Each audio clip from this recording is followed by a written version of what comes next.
নমস্কার। অমৃতকথা চ্যানেলে আমার সকল শ্রোতাবন্ধুকে জানাই স্বাগত। শ্রী শ্রী ঠাকুর রামকৃষ্ণ পরমহংসদেবের চরণে আমার ভক্তিপূর্ণ প্রণাম জানাই।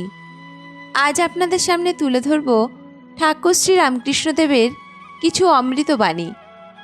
ঠাকুর শ্রী রামকৃষ্ণদেব কোনো সংকীর্ণ মতবাদ প্রচার করেননি, তিনি সত্য প্রচার করেছেন। আর এই সত্যের আর এক নাম হলো ঈশ্বর। ঠাকুর বলতেন, সত্যই হলো কলির তপস্যা। ঠাকুরের মতে জীবনের সর্বোচ্চ লক্ষ্য হলো সত্যে প্রতিষ্ঠিত হওয়া, আর এমন চরিত্র শক্তি লাভ করা যখন মানুষ কিছুতেই সত্য থেকে যেন বিচ্যুত হতে না পারে। আর এই অবস্থাতে মানুষ সর্বভূতে নিজেকে দর্শন করে, সকলের সঙ্গে একাত্মতা অনুভব করে। একেই আমরা ঈশ্বর দর্শন, আত্মজ্ঞান বা মুক্তিলাভ বলি। ঠাকুর শ্রী রামকৃষ্ণদেব তার সব উপদেশের মধ্য দিয়ে এই অবস্থা লাভেরই পথ নির্দেশ করেছেন। তার পদাঙ্ক অনুসরণ করে মা সারদা দেবী ও স্বামী বিবেকানন্দও এই আদর্শ প্রচার করে গেছেন। শুনে নিন ঠাকুরের কিছু অমৃতবাণী। ঠাকুর বলেছেন, ঈশ্বর লাভই মনুষ্য জীবনের উদ্দেশ্য। চাঁদা মামা যেমন সব শিশুর মামা, তেমনি ঈশ্বর সকলেরই আপনার। তাকে ডাকবার সকলেরই অধিকার আছে। যে ডাকবে তিনি তাকেই দেখা দিয়ে কৃতার্থ করবেন। সংসার করো না কেন, তাতে কোনো দোষ নাই, তবে ঈশ্বরেতে মন রেখে করো। যেন যে বাড়িঘর পরিবার আমার নয়, এসব ঈশ্বরের। আমার ঘর ঈশ্বরের কাছে। আর বলি যে তাঁর পাদপদ্মে ভক্তির জন্য ব্যাকুল হয়ে সর্বদা প্রার্থনা করবে, সব কাজ করবে, কিন্তু মন ঈশ্বরেতে রাখবে। স্ত্রী পুত্র বাপ মা সকলকে নিয়ে থাকবে ও সেবাও করবে, যেন কত আপনার লোক, কিন্তু মনে মনে জানবে যে তারা তোমার কেউ নয়। এক হাতে কর্ম করো, আর এক হাতে ঈশ্বরকে ধরে থাকো। কর্ম শেষ হলে দুই হাতে ঈশ্বরকে ধরবে। বড়লোকের বাড়ির ঝি চাকর কাজ করার সময় ভাবে সব মনিবের কার্য, নিজের কিছুই নয়। তেমনি সংসারে থেকে কাজ করতে করতে মনে করবে সব ঈশ্বরের কাজ, নিজের বলতে কিছুই নাই। ঈশ্বরে ভক্তি লাভ না করে যদি সংসার করতে যাও, তাহলে আরও জড়িয়ে পড়বে। বিপদ শোক তাপ এসবে অধৈর্য হয়ে যাবে। আর যত বিষয় চিন্তা করবে ততই আসক্তি বাড়বে। বিবেক বৈরাগ্য লাভ করে সংসার করতে হয়। সংসার সমুদ্রে কাম ক্রোধাদি কুমির আছে, তাই হলুদ গায়ে মেখে জলে নামলে কুমিরের ভয় থাকে না। আর এই বিবেক বৈরাগ্য হলো হলুদ, তাকে ভালোবাসলে বিবেক বৈরাগ্য আপনিই আসে। ভক্তি পথেই তাকে সহজে পাওয়া যায়। ঈশ্বর কি ঐশ্বর্যের বশ? তিনি তো ভক্তির বশ। তিনি কি চান? টাকা নয়, তিনি চান ভাব প্রেম ভক্তি বিবেক বৈরাগ্য। তিন টান একত্র হলে তবে তিনি দেখা দেন। এই তিন টান হলো বিষয়ীর বিষয়ের উপর টান, মায়ের সন্তানের উপর টান, আর সতী নারীর পতির উপর টান। কখনো ভগবান চুম্বক ভক্ত সূচ, আবার কখনো ভক্ত চুম্বক পাথর হন তো ভগবান সূচ হন। ভক্তের এমনই আকর্ষণ যে তার প্রেমে মুগ্ধ হয়ে ভগবান তার কাছে গিয়ে পড়েন। প্রেম রজ্জুর স্বরূপ। প্রেম হলে ভক্তের কাছে ঈশ্বর বাধা পড়েন, আর পালাতে পারেন না। বদ্ধজীবেরা ঈশ্বর চিন্তা করে না। যদি অবসর হয় তাহলে আবোল তাবোল ফালতু গল্প করে, নয়তো মিছে কাজ করে। বিশ্বাস হয়ে গেলেই হলো। বিশ্বাসের চেয়ে আর জিনিস নাই। যত লোক দেখি ধর্ম ধর্ম করে, এ ওর সঙ্গে ঝগড়া করছে, ও ওর সঙ্গে ঝগড়া করছে। হিন্দু মুসলমান ব্রহ্মজ্ঞানী শাক্ত বৈষ্ণব শৈব সব পরস্পরের সঙ্গে ঝগড়া।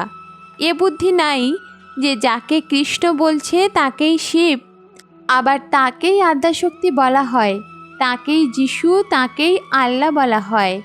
এক রাম, তার হাজার নাম। এরকম মনে করা ভালো নয় যে আমার ধর্মই ঠিক আর অন্য সকলের ধর্ম ভুল। সব পথ দিয়ে তাকে পাওয়া যায়। আন্তরিক ব্যাকুলতা থাকলেই হলো।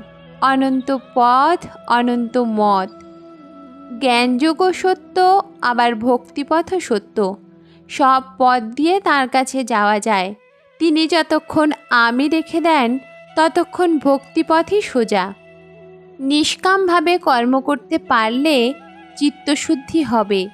ঈশ্বরের উপর তোমার ভালোবাসা আসবে, আর ভালোবাসা এলেই তাকে লাভ করতে পারবে। তাকে বিচার করে কি জানা যায়? তার দাস হয়ে, তার শরণাগত হয়ে তাকে ডাকো, তবেই তাকে জানা যায়। মন স্থির না হলে যোগ হয় না। সব পথ দিয়েই তাকে পাওয়া যায়। তাই সব ধর্মই সত্য। কর্ম সকলেই করে, তার নাম গুণগান করা এও কর্ম। সোহংবাদীদের আমি সেই, এই চিন্তাও কর্ম। নিঃশ্বাস ফেলা এও কর্ম। কর্মত্যাগ করার জো নাই, তাই কর্ম করবে, কিন্তু ফল ঈশ্বরে সমর্পণ করবে। মনকে যদি কুসঙ্গে রাখো তো সেই রকম কথাবার্তা আর চিন্তা হয়ে যাবে। যদি ভক্তের সঙ্গে রাখো তাহলে ঈশ্বর চিন্তা, হরিকথা এইসব হবে। এক উপায়ে জাতিভেদ উঠে যেতে পারে, সেই উপায় হলো ভক্তি। কারণ ভক্তের কোনো জাতি নাই। ভক্তি হলেই দেহ, মন, আত্মা সব শুদ্ধ হয়। সর্বদা তার নাম করতে হয়। কাজের সময় মনটা তার কাছে ফেলে রাখতে হয়। বিষয় বুদ্ধি ত্যাগ না করলে চৈতন্যই হয় না, ভগবান লাভও হয় না। বিষয় বুদ্ধি থাকলেই কপটতা হয়। সরল না হলে ঈশ্বরকে পাওয়া যায় না। যদি বলো কোনো মূর্তির চিন্তা করব, যে মূর্তি ভালো লাগে তারই ধ্যান করবে, কিন্তু জানবে সবই এক। সংসার কর্মক্ষেত্র, তাই কর্ম করতে করতে জ্ঞান হয়। গুরু বলেছেন এই সব কর্ম করো আর এই সব কর্ম করো না। আবার তিনি নিষ্কাম কর্মেরও উপদেশ দেন। কর্ম করতে করতে মনের ময়লা কেটে যায়। তবে বেশি বিচার করা ভালো নয়। মার পাদপদ্মে ভক্তি থাকলেই হলো। বেশি বিচার করতে গেলে আবার সব গুলিয়ে যায়। সাধু সঙ্গ সর্বদাই দরকার। সাধু ঈশ্বরের সঙ্গে আলাপ করে দেন। সত্য কথা হলো কলির তপস্যা। কলিতে অন্য তপস্যা কঠিন। সত্যকে আঁট করে ধরে থাকলে তবেই ভগবান লাভ হয়। যার সত্যনিষ্ঠা আছে, মা তার কথা কখনো মিথ্যে হতে দেন না। যারা বিষয়কর্ম করে, অফিসের কাজ কি ব্যবসা, তাদেরও সত্যতে থাকা উচিত। সত্য কথাই হলো কলির তপস্যা। মিথ্যা কিছুই ভালো নয়। মিথ্যা অভিনয়ও ভালো নয়, অথবা মিথ্যা ভেক ধরাও ভালো নয়। ভেকের মতো যদি মনটা না হয়, ক্রমে সর্বনাশ হয়। মিথ্যা বলতে বা করতে ক্রমে ভয় ভেঙে যায়। যতক্ষণ ঈশ্বরকে লাভ না হয় ততক্ষণ মনে হয় আমরা স্বাধীন। এ তিনিই রেখে দেন, তা না হলে পাপের বৃদ্ধি হতো যে। তিনি তো সর্বভূতেই আছেন। তবে ভক্ত কাকে বলে? যে তাঁতে থাকে, যার মন, প্রাণ, অন্তরাত্মা সব তাঁতে গত হয়েছে। তাকে ব্যাকুল হয়ে প্রার্থনা করতে হয়। আন্তরিক হলে তিনি প্রার্থনা শুনবেনই শুনবেন। সত্যতে থাকবে, তাহলেই ঈশ্বর লাভ হবে। যে ধর্মই হোক আর যে মতই হোক, সকলেই সেই এক ঈশ্বরকেই ডাকছে। তাই কোনো ধর্ম বা কোনো মতকে অশ্রদ্ধা বা ঘৃণা করতে নাই। যার বিবেক হয়েছে সে জানে ঈশ্বরই বস্তু আর সব অবস্তু।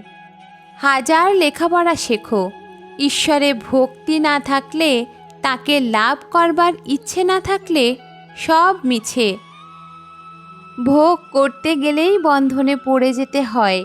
সেজন্য বড় বড় বাসনাগুলোকে বিচার করে তাতে দোষ দেখে মন থেকে তাড়াতে হয়। সব মতকে নমস্কার করবে, তবে একটি আছে নিষ্ঠা ভক্তি।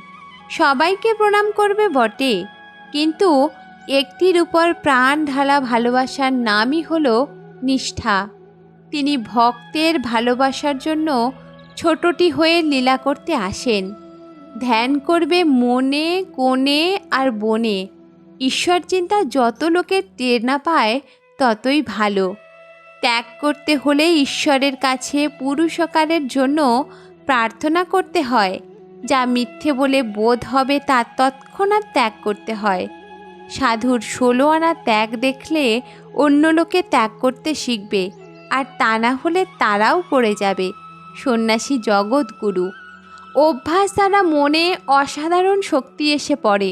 তখন ইন্দ্রিয় সংযম করতে, কাম ক্রোধ বশ করতে কষ্ট হয় না। ঈশ্বরের নাম গুণগান সর্বদা করতে হয়। আর সৎসঙ্গ, ঈশ্বরের ভক্ত বা সাধু, এদের কাছে মাঝে মাঝে যেতে হয়। যারা খানদানি চাষা, তারা 12 বৎসর অনাবৃষ্টি হলেও চাষ দিতে ছাড়ে না। তেমনি যারা ঠিক ঠিক ভক্ত ও বিশ্বাসী, তারা সমস্ত জীবন তার দর্শন না পেলেও তার নাম গুণকীর্তন করতে ছাড়ে না। মানুষের শক্তি দ্বারা লোকশিক্ষা হয় না। ঈশ্বরের শক্তি না হলে অবিদ্যা জয় করা যায় না। তাকে হৃদয় মন্দিরে আগে প্রতিষ্ঠা করো। বক্তৃতা, লেকচার, তারপর ইচ্ছে হয়তো করো। শুধু ব্রহ্ম ব্রহ্ম বললে কি হবে? যদি বিবেক বৈরাগ্য না থাকে, ও তো ফাঁকা শঙ্খধ্বনি। প্রকৃত প্রচার কীরকম জানো? লোককে না ভজিয়ে আপনি ভজলে যথেষ্ট প্রচার হয়। যে আপনি মুক্ত হবার চেষ্টা করে, সে যথার্থ প্রচার করে। যার সংসার অনিত্য বলে বোধ হয় নাই, তার কাছে উপদেশ লওয়া উচিত নয়। যে কাশী দেখেছে, তার কাছেই কাশীর কথা শুনতে হয়। জীবের অহংকারই হলো মায়া, আর এই অহংকার সব আবরণ করে রেখেছে। আমি মূলে ঘুচিবে জঞ্জাল। যদি ঈশ্বরের কৃপায় আমি অকর্তা এই বোধ হয়ে গেল, তাহলে সে ব্যক্তি তো জীবনমুক্ত হয়ে গেল, তার আর ভয় নাই। একান্ত যদি আমি যাবে না, তবে থাক শালা দাস আমি হয়ে।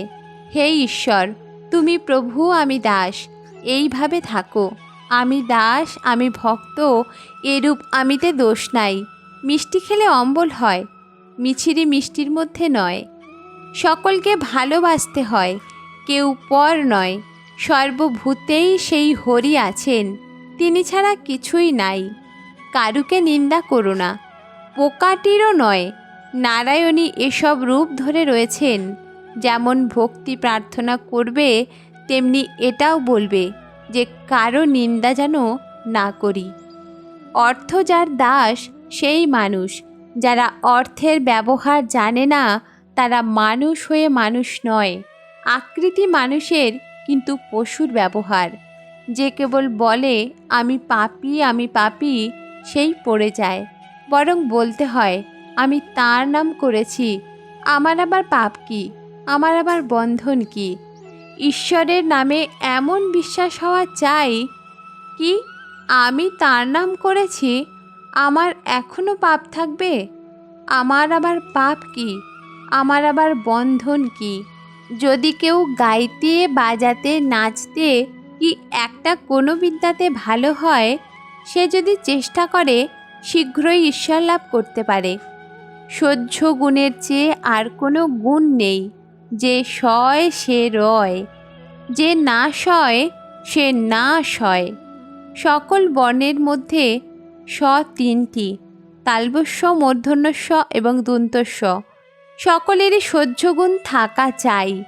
ভগবান মন দেখেন, কে কি কাজে আছে, কে কোথায় পড়ে আছে তা দেখেন না। ভাবগ্রাহী জনার্দন, তার কাছে ব্যাকুল হয়ে প্রার্থনা করো যাতে শুভ যোগ ঘটে, অনুকূল হাওয়া বয়। ব্যাকুল হয়ে ডাকলে তিনি সব সুযোগ করে দেবেন। তিনি আপনার মা, আপনার বাপ, তার উপর জোর খাটে। আপনার লোককে এমন কথা পর্যন্ত বলা যায় যে দিবিনে রে শালা। আপনার মা বোধ থাকলে এখনই হয়, তিনি তো ধর্ম নন, আপনারই মা। ব্যাকুল হয়ে মার কাছে আবদার করো, ব্যাকুল হলে তিনি শুনবেনই শুনবেন। ব্যাকুলতা হলেই অরুণোদয় হলো। তারপর সূর্য দেখা দিবেন। ব্যাকুলতার পরই ঈশ্বর দর্শন। রোজ রোজ তাকে অভ্যাস করলে ব্যাকুলতা আসবেই আসবে।